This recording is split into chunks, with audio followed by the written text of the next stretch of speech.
This is Living Power with Dan Hurst. Second thing, and I know some of you are going to groan at this, but listen, I'm speaking from personal experience here. I'm not speaking from theory. I'm speaking from what Marcia and I discovered in our own lives. Be faithful with the tithe. Now, I'm not telling you what the tithe is. I'm not telling you how much the tithe is. We can argue that point. My personal gut feeling is that it's 10%. But a case can be made that it's just a portion. That it is a defined portion that God determines. And it is a principle. You say, well, we're not under the law anymore. You're right, we're not under the law, but we are under the principle of the law. The Bible teaches us and gives us principles that we need to apply in our lives. And the principle is given in Leviticus 27:30. This is not the law. Leviticus 27:30 is not the law. This is the principle that is given. The tithe of everything, that portion, whatever it is, whatever that amount is, that tithe of everything from the land, whether grain from the soil or fruit from the trees, belongs to the Lord. It doesn't belong to you. It's not yours. It is holy to the Lord. Marcia and I had been taking what we thought was ours because we had earned it, and we were keeping it for ourselves, when in fact, what God was giving us was something that He considered to be holy and to be used for His purpose and His plans, and we were using it for our purposes and plans, to get out of debt. Well, doesn't God want you out of debt? Yes, but there's a way that He wants to do it. And we weren't doing it God's way. We were doing it our own way. And we had our whole budget worked out, and we were just sending percentages here, and we worked it out, and then I had this chart worked out and everything, and I was just so excited that I was in control, and I realized I was not in control, and in fact I was messing things up even worse. And I was following some advice from people who supposedly knew what they were doing. But when I determined that we were going to, and Marcia and I both determined that we were going to follow godly teaching and leadership, and we began to discover some things about the tithe. And the first thing is that it is a principle, it is not a law. It is a principle, and it is this idea, and I want to explain this again because it's so important to understand this. It is the idea, the way God provides for His ministry is through His people. That's how He does it. That's how He supports His ministries around the world. He uses His people. And God basically says, you're a courier. I'm going to give you, I'm your source, I'm your resource. Remember, we've already seen that principle. God is the source, and as He provides for you, He says, I'm also going to give you a little extra that I want you to use for the purposes of my kingdom. It is yours. You're the courier. Now, if I'm a business and I hire you to be my courier to deliver something to a client, and you come and pick it up and I pay you, and then you're on the way to deliver that to the client, you say, I know what's in there. I think I could really use that. I think, because my situation is kind of desperate. I'm going to keep it myself. Now what happens? I've hired you to deliver it, and you said, I'm going to take it and keep it for myself. You've stolen from me, and you've also stolen from my client. And what do you think the chances are that I'm going to call you again to deliver the next package? That's what happens in our lives. We begin to misunderstand what it is that God is up to in our lives and how He wants to use us.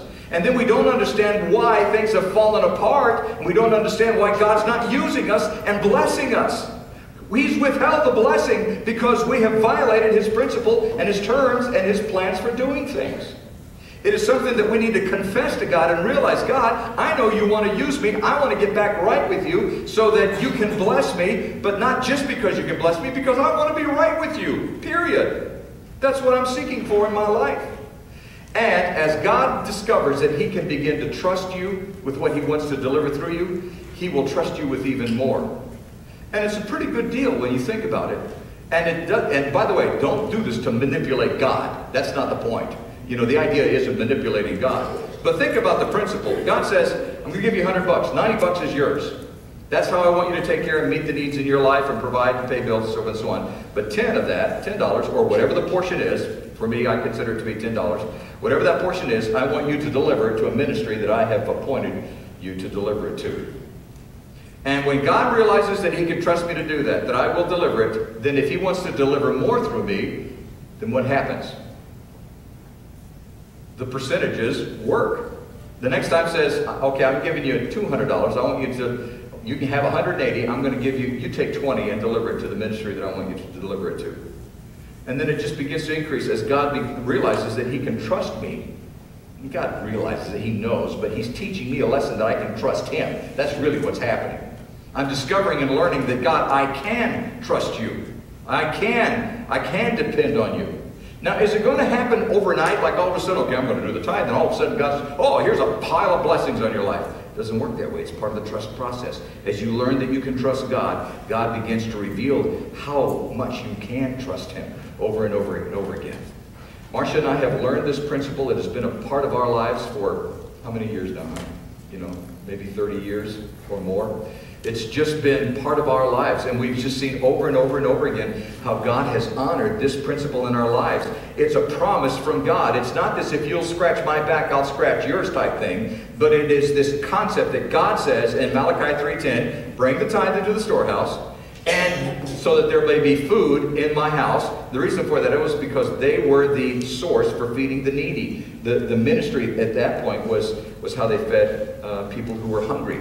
And so those people brought their tithe there. Test me in this, says the Lord Almighty. Test me in this. Test me in this. You won't find too many places where God says, go ahead, try me. Go ahead, try me. But this is one place where God does say it. Test me. Find out if I'm speaking the truth here. Test me and see if I will not throw open the floodgates of heaven and pour out so much blessing that you won't have enough room for it.